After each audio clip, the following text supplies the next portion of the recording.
시편 8편 3절에서 5절 말씀. 자, 우리 한 목소리로 같이 읽어보도록 하겠습니다. 시작. 주의 손가락으로 만드신 주의 하늘과 주께서 베풀어 두신 달과 별들을 내가 보오니 사람이 무엇이기에 주께서 그를 생각하시며 인자가 무엇이기에 주께서 그를 돌보시나이까.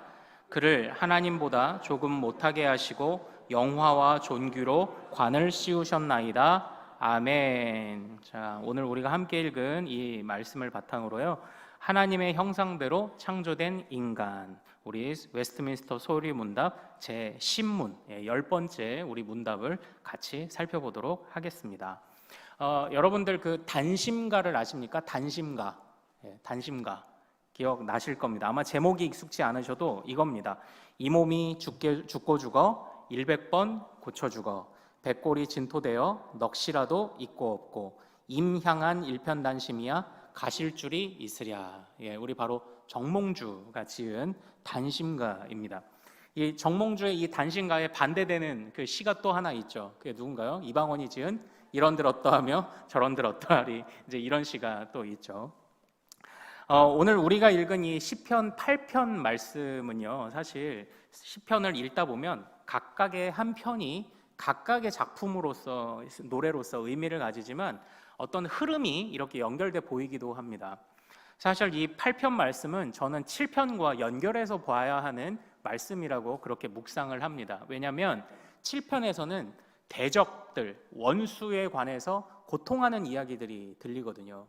그리고 8편은 거기에서 어느 정도 벗어난 시점 하나님께 영광 돌리는 장면을 묘사하고 있거든요. 그래서 이 7편과 8편이 이런 흐름을 가져요. 그런데 그 7편에 있는, 그것도 오늘 뭐 자세히 많이 보진 않겠지만 7편의 흐름이요, 7편의 별명을 짓자면 딱 단심가입니다. 대적들이 아무리 우리를 흔들려고 하고 도전을 하여도 내가 속이 상하고 그렇지만 백골이 진토되어 넋이라도 있고 없고 하지만 그러나 끝까지 믿음의 정신을 차려서 임양한 일편단심을 거두지 않겠다라는 바로 그런 다윗의 고백이 7편이에요. 그리고 하나님이 그의 눈물의 고통에 응답하셔서 그래도 평안을 주신 것을 노래하는 게 이제 8편입니다.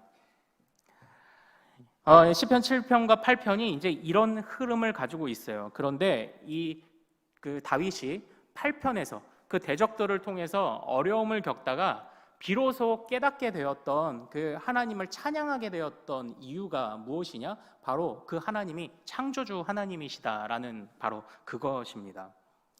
다시 말하면 자연의 경이로움인 거예요. 자연의 경이로움. 그래서 우리 그 시인이, 이 다윗이 1절과 같이 이렇게 고백합니다. 우리 같이 한번 읽어보겠습니다. 시작. 여호와 우리 주여, 주의 이름이 온 땅에 어찌 그리 아름다운지요, 주의 영광이 하늘을 덮었나이다. 아멘. 이렇게 되어 있어요. 그러니까 대적들이 나를 옭아매면서 내가 대적들에게 꽁꽁 묶여 있다고 생각을 했었습니다. 그러나 내가 섬기는 하나님이 하늘과 땅의 주인이시라는 것을 깨닫고 포기하지 않기로 마음먹은 순간 주님이 길을 열어주셨던 거예요. 우리 성도들에게 이런 은혜가 있기를 소망합니다. 모든 것이 묶여있고 막혀있는 것 같을지라도 하늘과 땅의 주인이신 창조주 하나님께 구할 때 그 문들이, 닫힌 문들이 활짝 열리는 은혜가 있기를 소망합니다. 그래서 노래하는 겁니다. 주여, 우리가 이 하물며 자연을 보면서도 이렇게 경이로움을 느끼는데 항상 만들어진 것은 만든 이보다 못한 거잖아요. 만든 이가 더 크잖아요.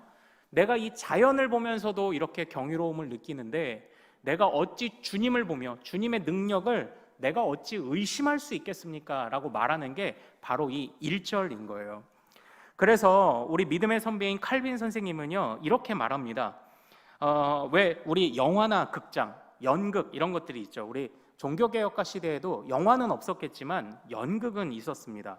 그런데 연극이라는 건 어떤 것입니까? 작가의 세계관과 작가의 마음, 작가의 상상력, 그런 것들이 다 그 안에 담겨 있는 것이 연극이죠.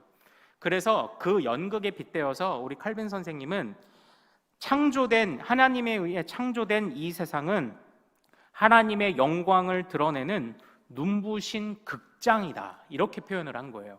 그러니까 하나님은 하나님의 기쁘신 뜻대로 하나님이 어떤 분이신지를 자연 만물을 통해 드러내셨죠. 근데 그 자연 만물이 어떻다?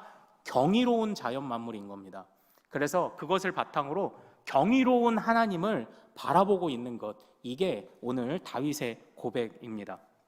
그런데 더욱 놀라운 것은요, 그렇게 경이로운 세상, 그렇게 드넓은 세상 가운데 어찌 한낱 작은 자 같은 나를 사랑하십니까? 이게 다윗이 고백하고 있는 오늘 시에서 고백하는 중요한 감사의 내용입니다. 하나님, 이 세상은 너무나도 넓습니다. 너무나도 눈이 부십니다. 너무나도 경이롭습니다. 그런데 어찌 그 세상 가운데 나를 콕 집어 그렇게 사랑하십니까? 바로 이렇게 말하고 있는 것이 오늘 이 8절에 흘러가는 그런 중요한 시의 분위기입니다. 그래서요, 그 7절에서는 7편 시에서는 대적들의 언급들이 나오고 할 때 결단도 있고 하지만 마음의 흔들림을 노래하지만, 그러나 이 8편에서 다윗은요, 대적들에 관해 언급할 때도 제법 마음이 평안해 보입니다.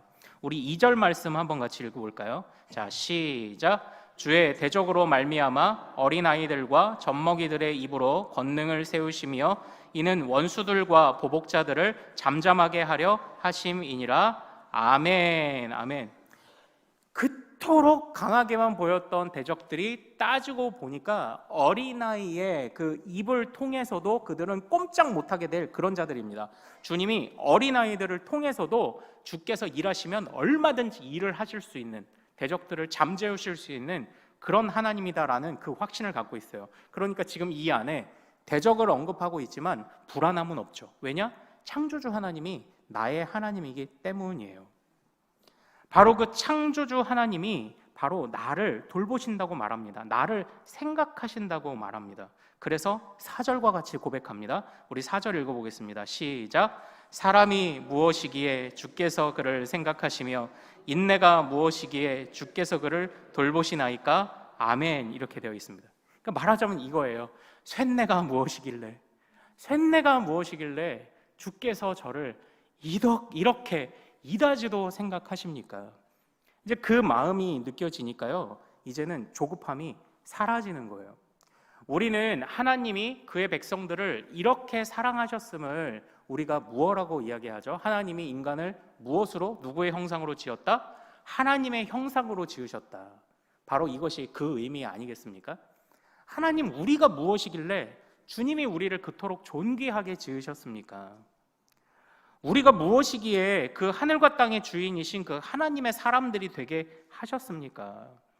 5절은요, 예전에 5절은 참 좀 알쏭달쏭하게 번역이 됐었습니다. 바로 그거죠. 그를 하나님보다, 그러니까 인간을 천사보다 조금 못하게 하시고, 이전에는 그렇게 돼 있었습니다. 그런데 이 부분을 이제 다시 바로잡았죠.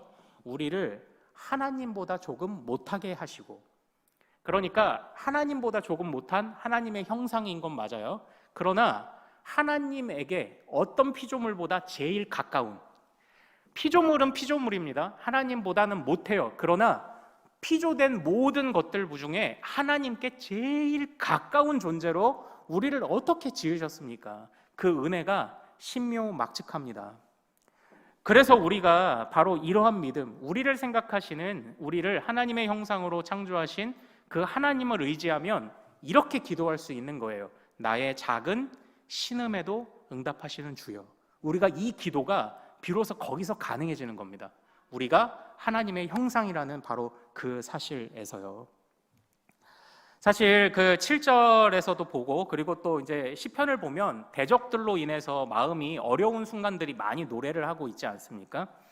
또 우리도요, 정말 뭐 믿음으로 인한 어려운 고난들, 아니면은 정말 예상하지 못했던 일들이 드러나면, 예상하지 않았던 적들이 드러나든지 하면요, 그런 대적들의 도전에 우리의 자신감이 상실되고요, 자존감도 보통 이렇게 많이 무뎌집니다. 다 잃어버립니다. 그러나 우리가요, 모래 위에 집을 짓는 사람은 없죠.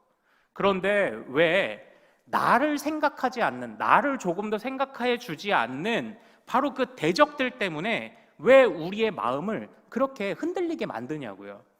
우리를 조금 더 생각해 주지 않는 그 대적들의 그 흔드는 모습 속에 왜 우리의 인생을 자꾸 쌓아나가려고 하냐고요. 그러니까 우린 절대 그래서는 안 되죠. 오히려 견고한 반석 위에 우리의 인생을 쌓아나가야 하지 않겠습니까? 그렇다면 우리를 생각하지 않는 사람에게서 우리의 인생을 쌓아나가고 우리의 인생을 발견할까요? 아니면은 우리를 끔찍히 여기시는 하나님 앞에서 우리가 인생을 쌓아갈까요? 뭐 불보듯 뻔한 것 아닙니까? 우리를 생각하시는 하나님 앞에서 우리가 우리의 인생을 세워가야죠. 그러니까 대적들이 쳐들어오면 자존감이 낮아져요. 자신감이 떨어져요. 여러 가지 그냥 낙심합니다. 그런데 왜 자꾸 모래 위에다가 우리의 인생을 정의 내리고 인생을 쌓아나가냐고요. 우리를 존귀하게 여기시는 하나님에게서 우리를 발견해야죠. 대적들이 아무리 우리를 속상하게 하고 좌절하고 어려운 일을 겪고 아니면 우리 집이 뭐 여러 번 망해도 그래도 나는 하나님의 형상, 그것 하나를 가지고 거기에서부터 우리의 인생을 쌓아나가고 나는 비록 어려움을 겪을지라도 나는 하나님의 형상, 나는 주님의 자녀, 나는 하나님이 내 신음소리도 응답하시는 하나님이시다. 이 마음을 갖는 건 어느 것을 갖는 게 좋을까요? 우리를 생각하는 분에게 나아가야 하는 것이 마땅하지 않겠습니까? 그래서요, 또 이 자리에 또 우리 이제 손주들도 보신 분도 계시고 또 부모님도 계시고 하는데요. 제가 이제 이 말씀을 묵상을 하다가 일단 오늘 우리 부모님들께, 우리 어른들께 좀 부탁드리고 싶은 것이 하나 좀 생각이 났습니다. 그 예전에 그 제 사촌 조카 그 남자아이 하나가 있었는데 태연이라고 이 녀석이 있었는데 아직 저희 사촌 형이 신앙생활을 조금 소홀하게 할 때에 저희 작은 아버지가 이제 얘네들을 데리고 교회를 이렇게 다니신 거예요. 교회에 이렇게 다니고 했었는데 그런데 그때 이제 저도 군대 있고 그럴 때 그 저희 작은 아버지는 이제 사촌 동생에게 이제 조카들 잘 있고 하는지 이렇게 좀 물어보잖아요. 그래서 그 제 사촌 동생에게 야 우리 조카 태연이 잘 있냐 그랬더니 아 형 우리 아버지 그러니까 저희 작은 아버지가 걱정이 많으셔. 그래서 왜 그랬더니 얘가 교회에 가면 왜 교회에서 아이들 막 암송도 잘해오고 이러면 확 똘똘하다고 막 이러잖아요. 얘는 이렇게 배꼽을 막 파가지고 할아버지 냄새 맨날 이러고 다닌다는 거예요. 그래가지고 우리 작은 아버지가 고민이 많은 거야. 저놈 자식 똘똘치도 못하고 저거 도대체 어떡하나 이제 이러고 있는데 이제 다 이런 겁니다. 결국은요 사실 제가 부모님들께 부탁드리고 싶은 주의사항은요 엄마 친구 딸, 엄마 친구 아들하고 우리 자식들 비교하지 마세요. 제가 우리 태연이가 배꼽하면서 할아버지 냄새 하면서 이렇게 어리숙해도요 지금 직장생활 잘하고 있고요. 그래봤자 아이들 잘하는 거 몇 달 차이밖에 안 돼요. 몇 달 차이밖에 안 돼요. 엄마 친구 아들, 엄마 친구 딸 이렇게 비교할 게 아니에요. 가진 것으로 사람의 가치를 판단하는 그 세상의 눈이라는 모래 위에 우리의 자녀의 인생을 쌓기를 원하면 계속 그렇게 하십시오. 근데 우리 자녀가 세상에 살다 보면 어떻게 항상 승승장구합니까? 넘어질 때도 있죠. 왜냐? 세상이 내 편이 아닌데. 그런데 그때마다 항상 구석으로 숨어 들어가고 우울증 걸리고 이런 자녀 만들 겁니까? 아니요. 좋은 반석 위에 야, 넌 그래도 넌 하나님의 자녀야. 넌 엄마 아빠한테 눈에 넣어도 아프지 않을 자식이야. 야, 해보자. 뭐 할 수 있는데 해보자. 죽게 하겠어? 어느 게 더 낫겠느냐고요. 계속 비교하면서 아이를 그냥 모래 위에 인생을 쌓아가게 할 거냐? 아니면 너는 내 아들이고 내 딸인데 너는 하나님 자녀야. 이렇게 우리 자녀들의 인생을 쌓아갈 거냐. 바로 이런 것을 좀 한번 생각해 보게 되더라라는 거죠. 우리는 우리 자식들 금수저 만들어주지 못한 거 굉장히 미안해하죠. 그렇게 되면요 신앙의 유산 물려준 것을 자랑스러워하지 않게 돼요. 부모가 소중히 여기지 않는데 어디 자식이 신앙의 유산을 자랑스러워하겠습니까? 말도 안 되죠. 그런데 기본적으로 하나님이 우리를 어떻게 지으셨는지 보십시오. 이 세상이 우리를 판단하는 기준은 그건 세상이 잘못된 거지 하나님의 잘못이 아니잖아요. 그런데 하나님은 우리를 근본적으로 우리와 우리 자녀들을 어떻게 하나님의 형상으로 존귀하게 지으셨다. 그래서 웨스트민스터 소요리 신문에서는 그렇게 이야기를 합니다. 하나님께서 사람을 어떻게 지으셨나요? 하나님께서 사람을 남자와 여자로 지으시되, 이것도 굉장히 할 얘기가 많죠.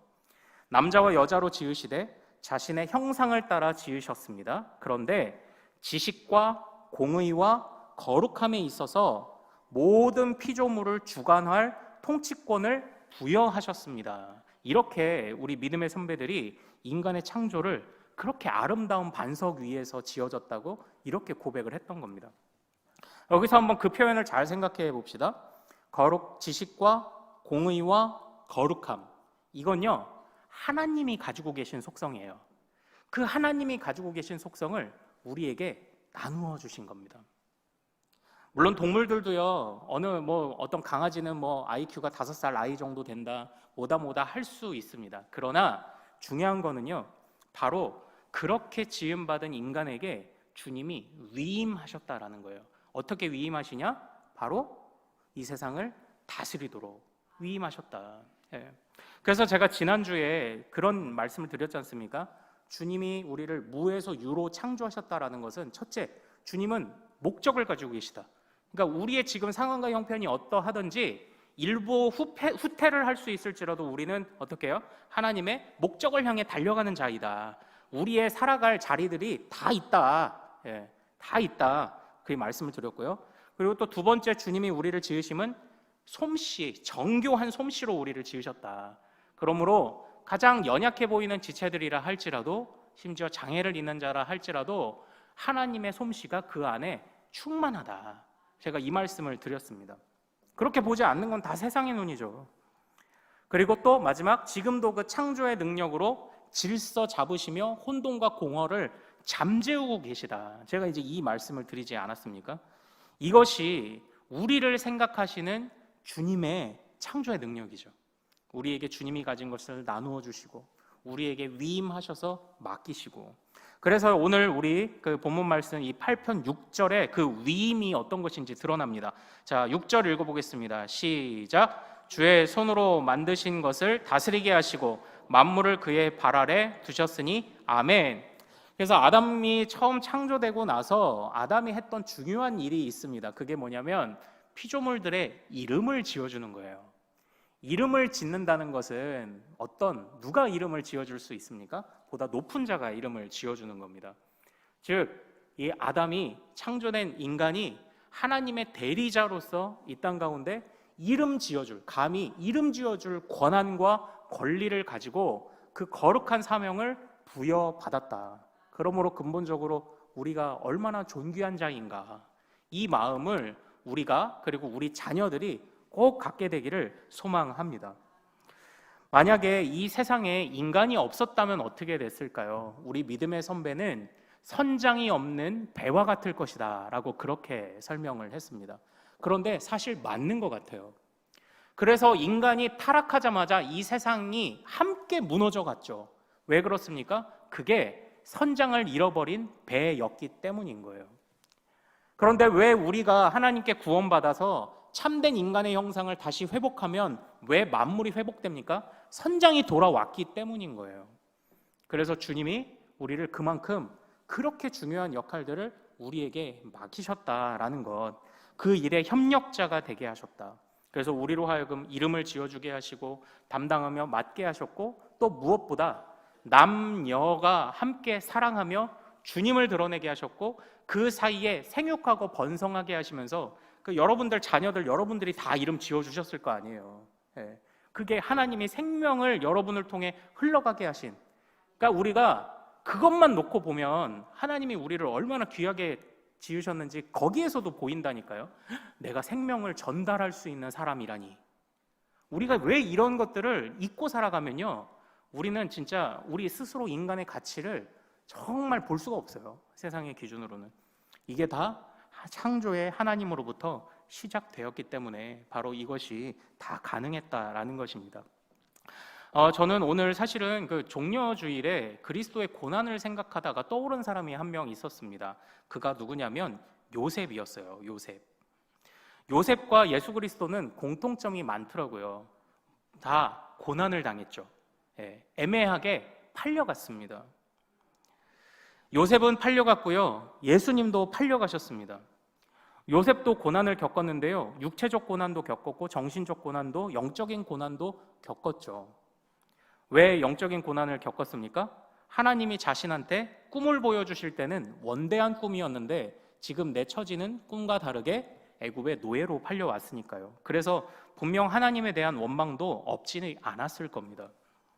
마찬가지로 우리 예수님도 고난을 겪으셨죠. 육체적으로, 정신적으로, 그리고 이제 심리적으로, 마음의, 그리고 주님과 단절되는 영적인 고난을 또한 겪으셨습니다. 또 공통점이 있죠. 둘 다 그래도 예수님은 부활이요, 그래도 또 요셉은 무엇으로? 총리 대신으로. 뭐 차이점인 듯 하여튼 뭐 공통점인 듯 이런 모습들이 요셉과 좀 유사하지 않습니까? 그런데 중요한 것은요, 그 요셉이요, 자기가 처해 있는 상황과 형편 속에서 그 위에서 자기의 인생을 세워가지 않았어요.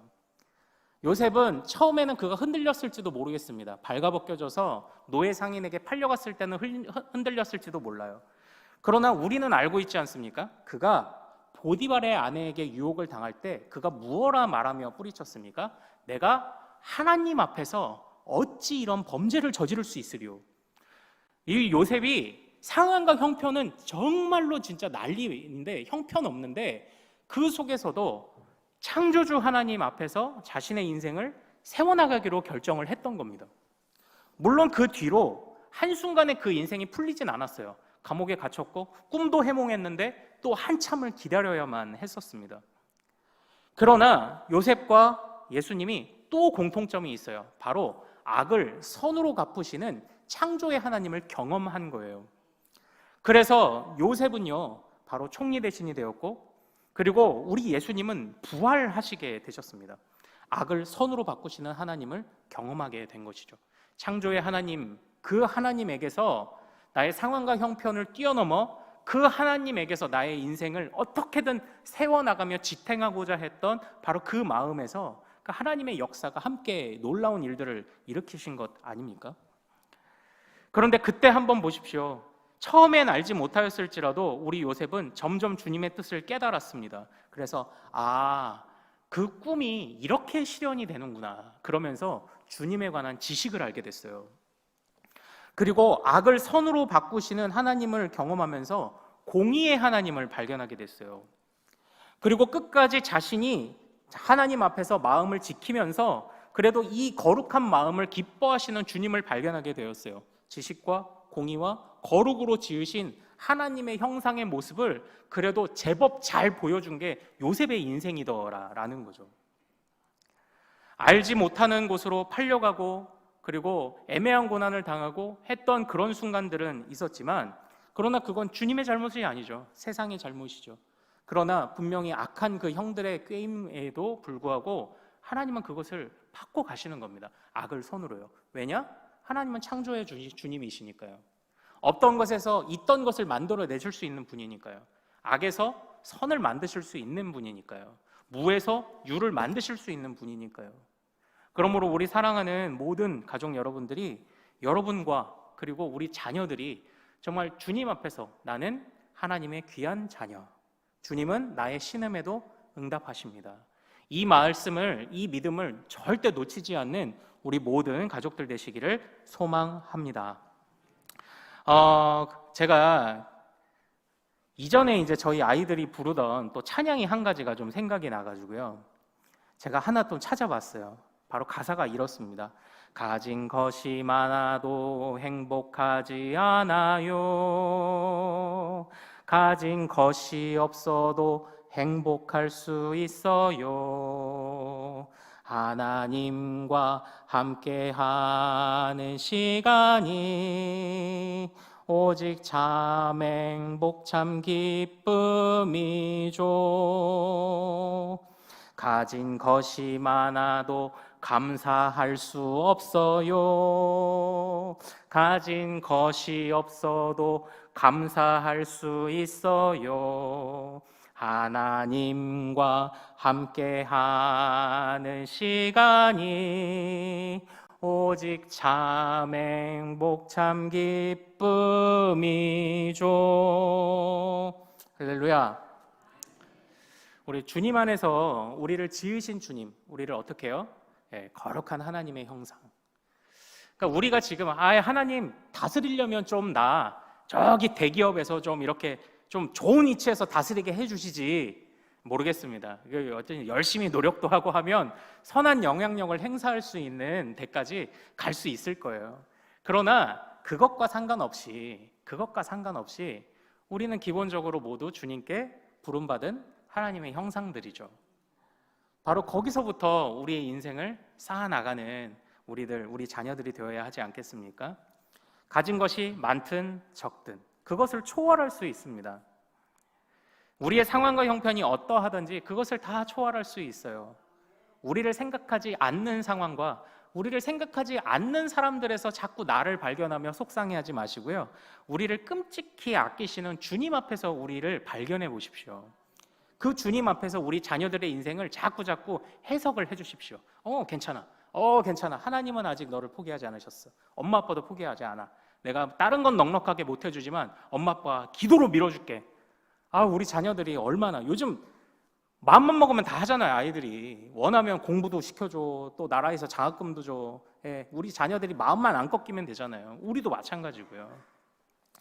자, 아무쪼록 우리가 하나님의 형상으로 지음받았다라는 이것이요, 그냥 저기 호랑이 담배 피던 얘기가 아니라 이게 바로 우리를 사랑하시는 지금 우리의 하나님의 마음이다.